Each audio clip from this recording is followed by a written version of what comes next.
నొప్పి మాయం సర్జరీ దూరం ఆపరేషన్ లేకుండా మోకాళ్ల నొప్పులకు ఆధునిక చికిత్స ప్రాణ పెయిన్ క్లినిక్.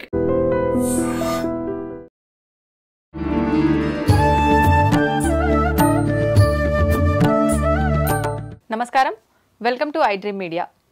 ధర్మ మార్గం కార్యక్రమానికి స్వాగతం. నేను మీ విజిత. ప్రస్తుతం మనతో పాటు ఉన్నారు వేద పండితులు శ్రీరామ్ చిర్రావూరి గారు. నమస్కారం అండి. శ్రీమాత్రే నమః.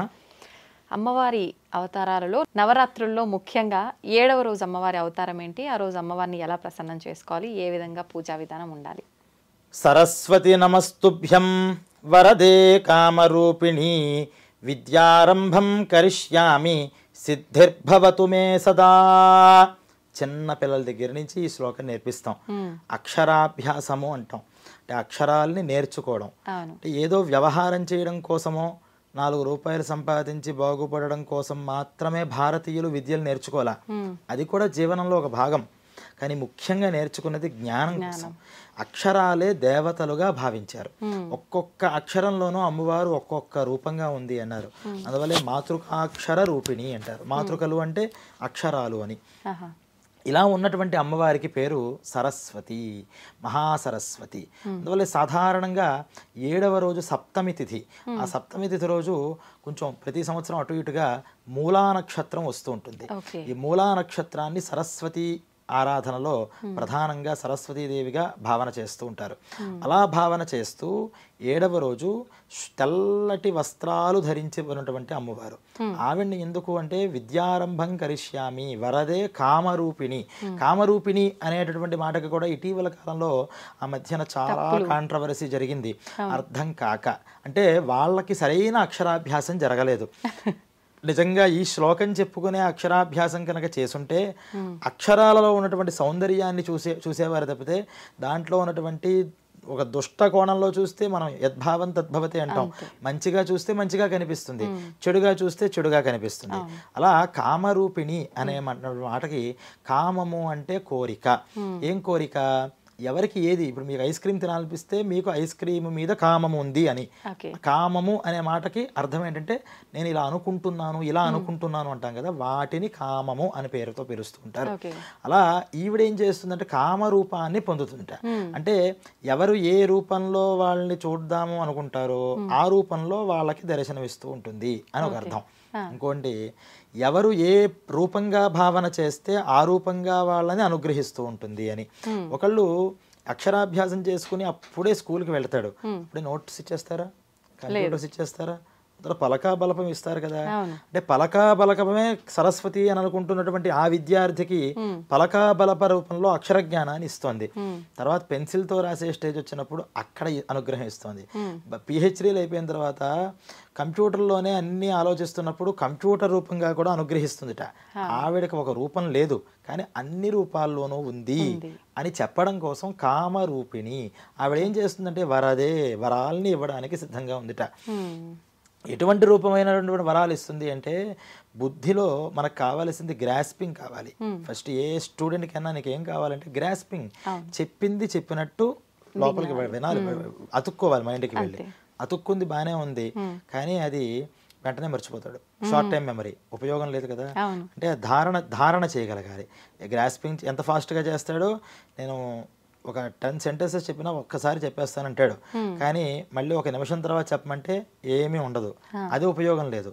గ్రాస్ప్ చేసిందంతా కూడా మెమరీలో ఉండాలి. ఆ మెమరీ పవర్ కూడా కావాలి. సరే, స్టోర్ అయింది కానీ ఎగ్జామ్స్ రాసేటప్పుడు అవి గుర్తుకు రావు, ముందుగానే రావట్లేదు బయటకు అంటాడు.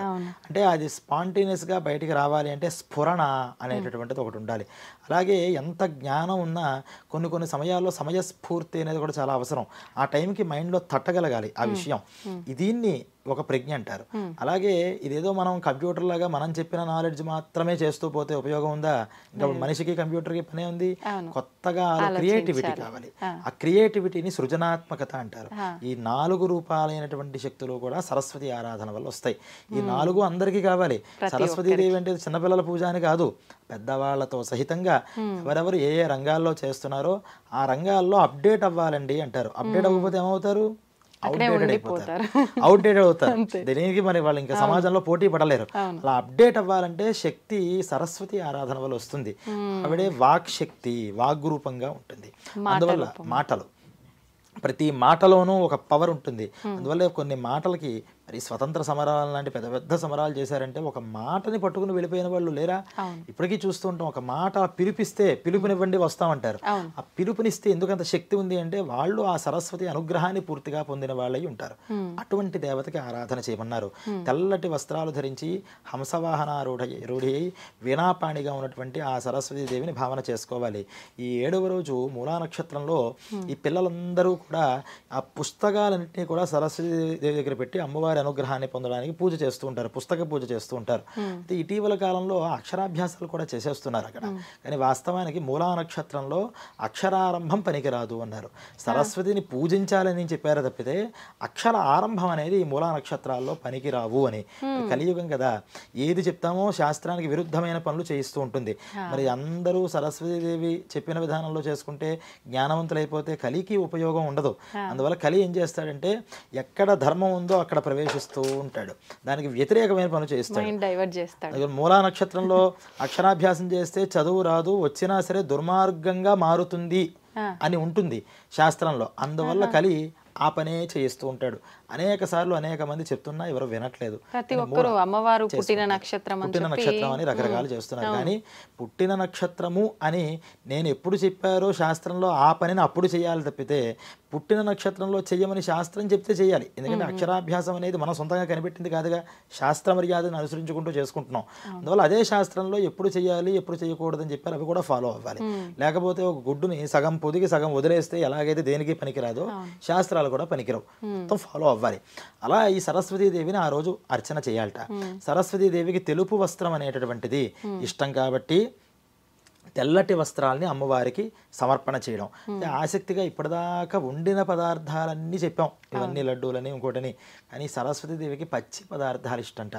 పచ్చి పదార్థాలు అంటే ముడి సరుకుగా ఉన్నప్పుడే ఇష్టపడుతుంది ఆవిడ. అన్నీ అంటే మనిషి యొక్క నాలెడ్జ్ కూడా ఆవిడ ఇష్టపడేది. బాగా మీరు మంచి టాలెంటెడ్ అయితే మిమ్మల్ని ఎలా అప్రోచ్ అవ్వాలి అని అందరూ కూడా ప్రయత్నం చేస్తూ ఉంటారు.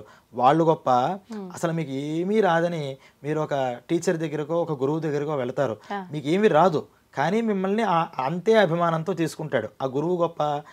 మనం టాలెంటెడ్ అయిన తర్వాత సమర్థులమైన తర్వాత అందరికీ కావాలి, కానీ మనలో ఏది లేనప్పుడు కూడా ఇష్టపడేటటువంటి తత్వం గురుతత్వం. అటువంటిది అమ్మవారు కూడా అట. అమ్మవారికి ఏది ఇష్టం అంటే పచ్చి శనగలు, పచ్చి అటుకులు, కొబ్బరి, బెల్లం, ఈ పదార్థాలని ఆవిడ ఇష్టపడుతుందట.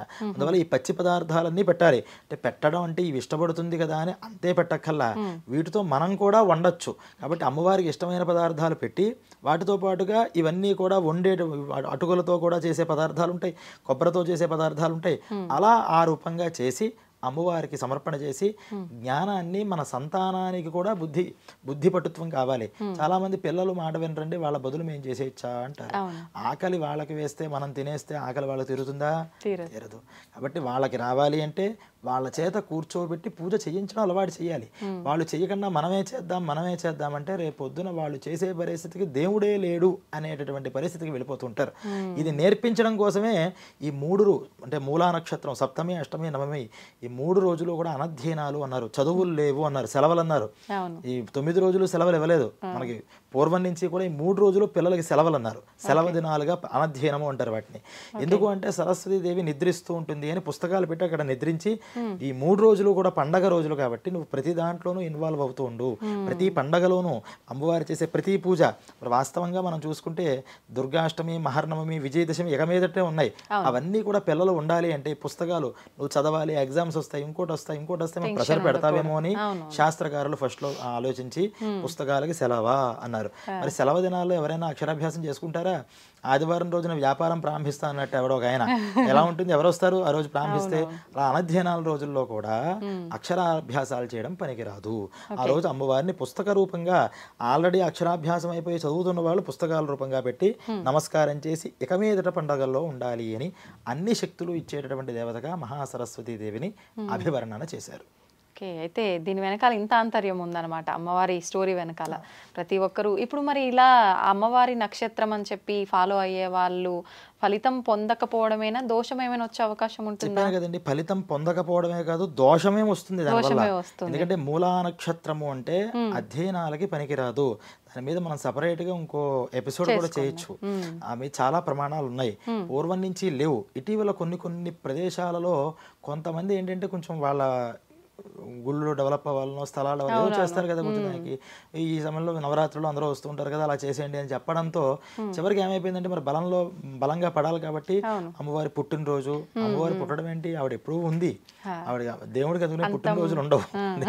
వినాయకుడు పుట్టాడు కానీ సరస్వతీదేవి పుట్టినట్టో లేకపోతే అన్నపూర్ణాదేవి పుట్టినట్టో ఎక్కడా కూడా ఉండవు. ఇవి స్వతసిద్ధంగా ఉన్నటువంటి శక్తి స్వరూపాలు, వాటికి పుట్టినరోజులు ఉండవు. ఇటువంటి రోజుల్లో చేయకూడని రోజుల్లో చేయడం వల్ల పిల్లలకి చదువులు రాని వాళ్ళు చాలా మంది ఇబ్బంది పడుతున్న వాళ్ళు ఉన్నారు. వాళ్ళకి ఎందుకు రావట్లేదని పిల్లల్ని తీసుకొస్తారు మా దగ్గరికి, చదువులు రావట్లేదండి పిల్లలకి అని. జాతకాలు చూస్తే అన్నీ బాగానే ఉంటాయి. అప్పుడు వాళ్ళన్నీ మేము మొత్తం అంతా బ్యాక్గ్రౌండ్ ఇప్పుడు ఏంటంటే ముహూర్తాలు జరిగాయి, ఎప్పుడు ఏ సమయంలో నువ్వు చేసుకున్నావు అన్నీ అడుగుతాం. అలా అడిగిన సమయంలో అక్షరాభ్యాసం ఎప్పుడు చేశారో ఆ డేట్ నీకు గుర్తుందా అంటే కొంతమంది గుర్తుంచుకుంటారు, పలానా ఊర్లో పలానా దగ్గర చేసామండి. ఆ డేట్ అన్ని చూస్తే ఇలా మూలా నక్షత్రంలో వచ్చినటువంటి అక్షరాభ్యాసాలే దగ్గర ఒక 60-70% ఉన్నాయి. అంటే మూలా నక్షత్రంలో చేస్తున్న వాళ్ళకి సాధారణంగా చదువు అవ్వట్లేదు. ఒకవేళ అబ్బినా వాడు రూఢ్ అయిపోతున్నాడు బాగా, అంటే చదువు వస్తుంది తప్పితే సంస్కారం ఉండట్లేదు, ఒక మానసిక మృదుత్వం ఉండట్లేదు. అందువల్ల వద్దు అనే మనం పెద్దవాళ్ళు ఎవరు చెప్పినా వద్దనే చెప్తారు, మేము కూడా వద్దనే చెప్తున్నాం. అని చేసేవాళ్ళు చేస్తున్నారు తెలియక అని తెలుసుకోవడం అనేది చాలా మంచిది. ధన్యవాదాలండి.